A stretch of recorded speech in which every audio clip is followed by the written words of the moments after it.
Political parties around the country are gradually putting things in place as they prepare for the polls in 2023, with political juggernauts declaring their interest to run for the presidency and other political offices. There's no doubt that 2023 will indeed be a crucial year in the history of Nigeria's democracy. As parties continue their planning towards the election season, the Independent National Electoral Commission is a major key player as we approach the elections. However, with attacks being recorded on the facilities in some parts of the country, citizens are worried if the electoral body will be ready by 2023 to conduct each free elections in Nigeria. While reacting to the violent attacks on its facilities and staff in Imo State last week, INEC assured Nigerians that the body would devise strategies to protect its offices, assets, and personnel nationwide. INEC described the attacks on its facilities and staff in Imo State as clear display of ignorance and assured Nigerians of a transparent election in 2023. Joining us now on this morning show as we discuss INEC's preparation towards the elections is Obo Effangha, INEC Resident Electoral Commissioner in Rivers State. Welcome to the show, Mr. Effangha. Thank you for joining us. Thank you very much. Good morning. Thank you. Well, let's start with security issues. Yesterday, when the INEC chairman was given a report on the General Election Project Plan and the Framework Plan 2022 to 2026, he addressed the issue of security, and he said, no matter what happens in any part of the country with regard to security, INEC will go ahead and conduct the elections. About 1 million electoral officials, to take part in that election. What is giving the INEC chairman the confidence that despite security challenges that we have seen in different parts of the country, over 1,000 INEC officials having been attacked within the space of 2 years. What's giving him the confidence this around that come rain, come shine, INEC is ready, whatever may be the security challenges? Do you have any idea? Okay, thank you very much. I think, first of all, we need to accept that election in a democracy is the norm. So the only way you can have people elected into government is to conduct election. And that is what INEC is set out to do. We are going to play our own part, do what we are expected to do. And sometimes there would be challenges in doing this, but we are focused on conducting the election in 2023. We are conscious of the fact that there are security challenges in different parts of the country. And we also know that there are people who have the responsibility to handle the security situations. So we are focused on conducting the elections. We are preparing to conduct the elections. And we expect that all other agencies and authorities that are responsible for ensuring that there is security for us to conduct the election would do that. So I think that that is what the chairman meant. That election will go on in 2023. We are preparing for that. And everything indicates to the fact that we are working towards the election being held in 2023. I want you to be specific on the issue of the Southeast with the tragic, completely senseless murder of the INEC staff, Nwokore Anthony, who was, gunned down while he was conducting voter registration in Imo. And the problem for the unknown gunmen, as we're calling them these days, was that there should not be an election in Imo State. What's your comments on that? And there's also fear specifically about the northwest region of Nigeria, which is currently under siege by terrorists. Okay, I mean, just like any other Nigerian, I'm concerned with what is happening in those two locations you've referred to. But it's very sad that people have to attack staff of INEC who are carrying out their activities as enshrined by the laws. So what we are doing is to engage with the security agencies to ensure that our facilities and our personnel are protected from attacks. And of course, if you have a situation where, like in Southeast you've talked about, we've conducted elections there. We conducted election in Anambra State last year, and recently we had a by-election in Imo State. And as elections come up, dates come up, we'll focus on conducting the election. We are concerned about the security of our personnel and our materials, and this has been this threat has been on for the past 1 year or more. And we are engaging the security agencies to ensure that on election day or when we carry out election activities, the security of staff and personnel and our materials are protected. Because insecurity on election is not only about INEC staff, but every other person who wants to participate in the election. So there are people now who are coming out to register. Their lives are also at risk if we continue seeing situations where people attack our facilities and people who are participating in this process. So it's something that is of concern to us and INEC, and I'm sure every Nigerian. And we are calling on the security agencies to do their utmost best to ensure that there's security where INEC has to carry out its activities. Okay, so I want to ask some details about PVC. A lot of people there are problems as regards optic, collection of PVCs and the likes. I want you to speak to that. And as we speak today, how many million PVCs are in the hands of Nigerians? What's the voters registered number like in Nigeria as we speak today? Okay, so as of 2019 election, we had 84 million registered voters in Nigeria. Obviously, not everyone collected their voters' cards. Between June last year and from June last year up to now, we've been conducting continuous voter registration. So more people have registered. And if you remember last week, the chairman of the commission announced the total number of new voters added to the list, and about a little over 1 million added to the list. So if we were to conduct election now, then we'll be talking about 86 million registered voters. Of course, those voters' cards, some of them are still being collected. So I don't have the specific figures right away, but before every election, we make that known, how many registered voters are in a given state and nationally, and how many voters' cards have been collected. But remember that even when voters' cards have been collected, some of the voters' cards cannot be used on election day because the people who own them are dead or are out of the location for them to vote. Well, Professor Mahmoud Yakubu, in the briefing yesterday, says that INEC is looking at a figure of 100 million voters in 2023. He was very specific about that. But that's not what I wanted to ask you, because in his briefing yesterday, he also talked about INEC preparing for runoff elections. And some people have raised concerns about that is INEC suspecting that there will be runoff elections, particularly in the presidential poll. And what is that based on? Or is it a routine exercise for INEC to prepare for a runoff? That's a routine exercise because the runoff is provided for in the Constitution.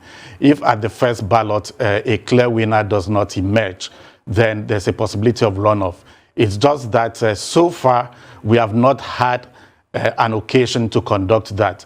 But you know that as elections are becoming more credible, the results are looking slimmer. The results are slimmer, so the likelihood of a runoff election is higher as elections are more credible and you have slimmer margin of victory. So I don't see anything wrong with that. Maybe because he mentioned it. Even without mentioning it, something we would always plan for. Right, let's talk about the budget for the elections, the INEC budget, 305 billion naira, in a time where there's a lot of dust being raised about the price of nomination forms. Just take us through why the budget is, pegged at 305 billion naira. It seems like a lot, but is it really? And what exactly will we be sort of sacrificing if we try to prosecute elections on the cheap. And in the past, there have been problems for INEC, I'm sure you recall, when the money was not released in time for INEC to actually, conduct its function. So just take us through the requirements here. Okay, so talking about the budget, now the budget has been known, and under the new Electoral Act, the funds for the conduct of election is supposed to be released ahead of the election, up to 1 year before the election. And so we are looking at that. And so a lot of things would be done before the election. Right now, as you know, we are doing the continuous voter registration. Prior to now, last year, we started by expanding the number of polling units across the country. This involves funds in doing that, ascertaining where the new polling units are created and where they are sited. We have also had trainings for election officials, staff of the commission, and soon we'll start conducting trainings for those who would be ad hoc staff in the election. There's going to be procurement of different kinds. Some of the materials we used in the previous elections, some of them may no longer be available, so we need to procure for those things. And then we also have, now that we have more polling units than before, then it also means that the number of personnel involved, ad hoc personnel involved, would also be higher than what we had in the previous election. And some of the offices, you know that INEC has offices in all the states of the Federation and all the local government areas of the Federation. Some of those offices would need to be renovated. Some need to be constructed. And you also know that in the last few years, we've suffered losses in terms of our facilities being destroyed. And those facilities would need to be rebuilt before the election comes on. So it's a huge budget. The fine details are there of what the funds would be used for. So there are a lot of new polling units. Can you talk us through that, and what are the voters to expect as regards those, new polling booths, as it were, and units? That's one. Number two will be about, logistics. A lot of people complain as regards the logistics system with INEC. Is there any possibility that there's going to be the continuation of use of NURTW members to take sensitive materials from point A to point B and the likes? Because a lot of people are calling for rejigging, of that system, the last mile logistics. And that's where the problem lies with INEC most of the time, the last mile. Okay, let me start with the polling units. Before now, we had about 119,000 plus polling units in the country. And the last time we had that figure had been like that since 26 years ago. So last year, 25 years after the last time we had polling units created, we had to create more polling units. And we went about that in a very systematic manner. We had a threshold of number of 750. Every polling unit that had up to 750 registered voters meant that it was qualified to have an extra polling unit added to it, and then multiples of 500 after then.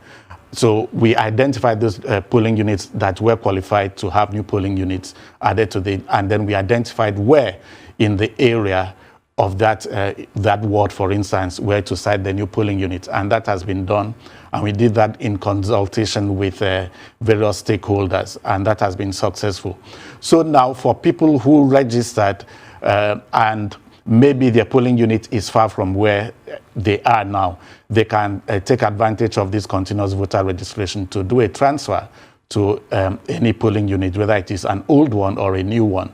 But some people have found out that if they transfer to a new polling unit, it would mean that most likely they would have fewer registered voters in the new polling units because not too many people may have done the transfer. So on election day, it means that they would be speedily attended to.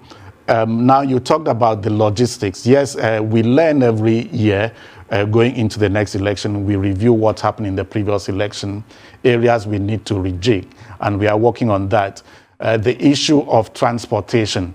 Now, it is not that the law says it must be a particular transport agency or union, but just that in the country we've acknowledged over the years that the transport union that has the largest number of personnel and vehicles is the National Union of Road Transport Workers. So we work with them. If we have need to work with any other, use any other structure, we'll always do that. But the important thing is that what is going to give us the best outcome on the day of the election, and we need to engage these persons long enough for this.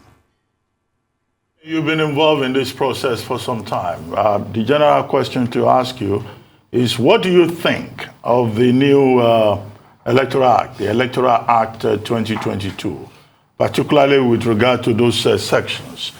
Section 50 dealing with the electronic transmission of results, Section 47 with regard to electronic accreditation of results, and also the redefinition of voting in Section 51. And do you think this is what is responsible for the fact that accreditation devices alone in the 305 billion naira budget that INEC is talking about, accreditation devices alone are taking over 105 billion naira. But what do you think generally, of this attempt to prioritize technology, even if it has driven up cost substantially? Well, the truth is that with technology, the election is always better. The quality of election is always better because the more we limit human contact in the process, the better for us. But even with the technology, of course, it's going to be operated by humans. And so there are the human errors factors surrounding that. Now, talking about the provisions of the new Electoral Act, you've talked about the e-transmission.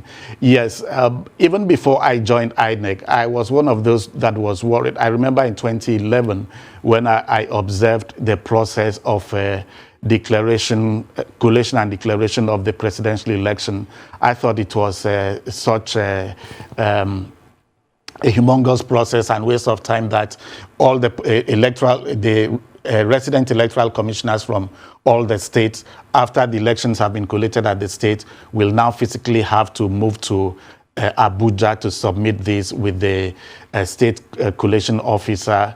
And then, so it took a long time before all the elections were collated, whereas the results had already been known at the state level. So with the e-transmission, it is possible that once the results are known at every location, you can transmit it to the final point without necessarily waiting for people to go physically to do that. But of course, it's also important to still have the physical one in case there is any error in the process. So you have both the electronic and the manual process to look at.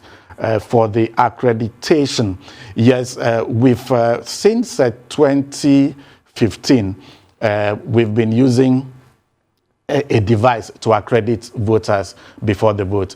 But in 2015, it was that accreditation was concluded, and then people came back who were accredited, came back to now vote. But from 2019, we have accreditation and voting at the same time. So once you're accredited, you vote. Now with the devices we use for the accreditation, at the end of the election, it is possible to know how many people were actually accredited who could have voted in the election. So there's no way we would accept a result where the figures, total figures, showed more registered, more votes than the number of people who were accredited, because each person can only vote once. And that takes us to the issue of overvoting. Before I joined the commission, I was also concerned that overvoting, as defined by the law, was only when the votes announced are more than the total number of registered votes. And also where there was a dispute, maybe when there was need for supplementary election because election was not conclusive, and then the issue is the margin between the leading candidate and the next the second candidate. If it was wide enough that even if you went ahead and conducted the elections, get the votes from all those who could not vote, if it would affect the outcome of the election. Before now, the law was that it was based on number of registered voters. So for instance, let us say you have 100 registered voters in an election, and on election day, only 25 voted. And at the end of it, the margin between the leading candidate and the next candidate is about 5. And then there was a problem in some locations where some people could not vote. You would now say, oh, well, what's the total number of persons registered to vote in this election? Who didn't vote. So you need to take that into cognizance in determining whether to do a supplementary election. But under the rule now, you can only do that if the number of accredited voters would be affected. So for instance, even amongst the 100 registered voters that I use, we would also know how many people actually had collected the PVC.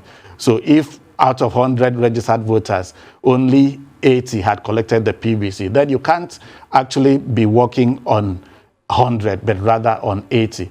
So the new Electoral Act has taken care of some of these things. So some of the instances where we had to necessarily conduct a supplementary election may not be necessary because the margin of lead is such that those whose votes were not counted, the figures is not wider than the margin of lead. Right, thank you for that example there of 100 voters, out of which 80 collected PVCs and 25 actually went out to vote. It's quite typical, isn't it, having 25% voter turnout or thereabouts. The last election, 2019, the voter turnout was only 35%, which is really abysmally low. What is INEC doing to address this in terms of voter education? Because personally, the only jingles and adverts that I've heard have been by ANAP Foundation and not INEC. Okay, let me address the issue of the percentage turnout at the election. The truth is that even though in 2019 we had 84 million registered voters, not all those numbers collected their cards. Not all those numbers existed. We still have people who are dead and they are still on the voters register because the process for removing names of persons who are dead have not been perfected. For us to remove names, people have to come up and tell us their relation had been dead and show evidence before we remove them from the voters register. And it is also possible that the number also reflects persons who have registered more than once. So now going forward, if you look at the registration we've done during this continuous voter registration, we have been able to identify people who tried to register more than once. If we didn't use the technology we are using now, then probably we would have by now had up to 3 million new registered voters, as opposed to a little over 1 million. From the briefing that the chairman gave last week, we saw that of the about 3 million, about 2-point-something million new persons who came to register afresh this period, about half of them were doing multiple registrations. So they are taken out, that registration is taken out. So the truth is that the number of registered voters we have does not necessarily reflect the actual that could vote, even if all of them turned up to vote. So the percentage is still percentage based on the number on the voters register, not necessarily the number who are on the register are alive and are willing to come out and vote. So going further, yes, there's need for more publicity, and we are doing so much of that. I'm surprised when you said that you've only heard or seen the jingle by some organization apart from INEC. But INEC is doing that, and going towards the election, we'll be emphasizing more. You will see more of this because we are talking about asking people to come out and vote. At this point, we are looking at people coming to register first, and then when we go towards the election, we'll do that. But it is also important for us to know that the election is a national project. INEC is only at the center of it.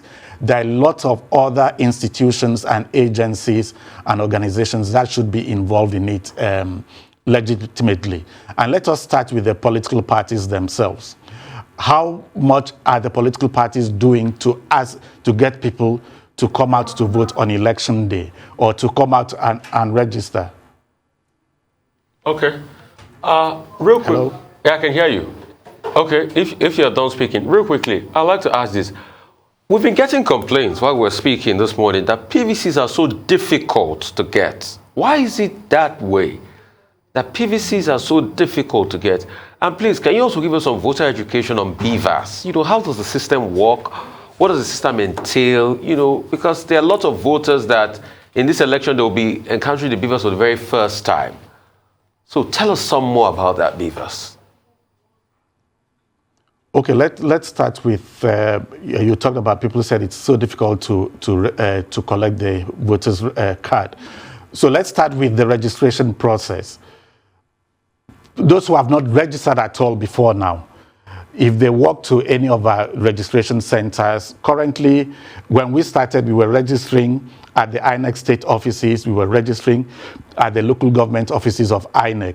But now, we have now added to that in every local government area on a particular day, apart from the registration going on in the local government area, they are also going to the wards, and this is notified to the members of the public in the communities there to know when we are at their wards for them to come and register. We also introduced a system where people can do the pre-registration online and then go to our registration centers to complete the process for the fingerprints to be taken and their pictures to be taken. Now, for every other thing that people need to do concerning the continuous voter registration, apart from having to go to our registration centers physically, they can do it online. For those who have access to the internet, they can do that. Now, for the collection of voters' card, the new voters' cards that have been ready, for those who registered last year up to December last year, that the voters' cards have been ready, they're being sent to the local government offices about now, so that effectively for places that have not those cards are not ready for them to pick yet, but effectively from next week, they would be available for people to pick. And for those people whose voters' cards have been ready, I'll tell you that we still have voters' cards from 2011, which have not been picked. You could assume that those persons may be late now, or they are no longer in the country, are no longer interested in voting, but those cards are still there. So if they go to collection centers at the local government offices, or where they go to the wards, they can collect that. I think that some of the problem has been with people engaging with the system, understanding the process. Let me say this here, that I have more problems with the elite class, because the feedbacks I keep getting, people who get across to me to ask questions that the answers are so basic that we've put out this information, I get frustrated sometimes that these are people who are very active with current information, with the internet, and they are not aware of this, because we've talked about this over and again. Now, you talked about, what was the other issue you raised? I think I talked about the BVAS. You know, what should people expect? They're going to be encountering the BVAS yes, for the first BVAS, time. yes. Yeah. Okay, that shouldn't really be the worry of the voters than the people who will conduct the election. The BVAS is a bimodal voter accreditation device. So what it means is that on election day, when you come, you bring your voter's card. First of all, just like we had the smart card reader that would read your card that it is an authentic card, and then we see that you are the one coming to vote. For the BVAS, you'll bring it, the BVAS will read the card that it is authentic, and then it is for us to determine that you are the owner of that card. So the BVAS allows you for your fingerprints to be read, and then your picture capture also. So for you to vote, you need one of the two to be accredited to go through. So if your fingerprints show that, yes, you own that card, then you'll be allowed to vote. It's only if that doesn't go through that they will use the facial take your photographs, because remember, one of the things we are doing with the continuous voter registration is that when you come to register, or when you register, you take 2 pictures, one of you, your face normal, and the second one with you smiling, because this would help us, the machine, the system, to capture your facial features and all this. So it is not possible, if somebody goes to vote and the beavers does not accept his or her fingerprints as matching with what we have in the system, and the photograph also, then it means effectively that the person is not the owner of that voter's card. All right, thank you so much for your time. Really appreciate you for your insight.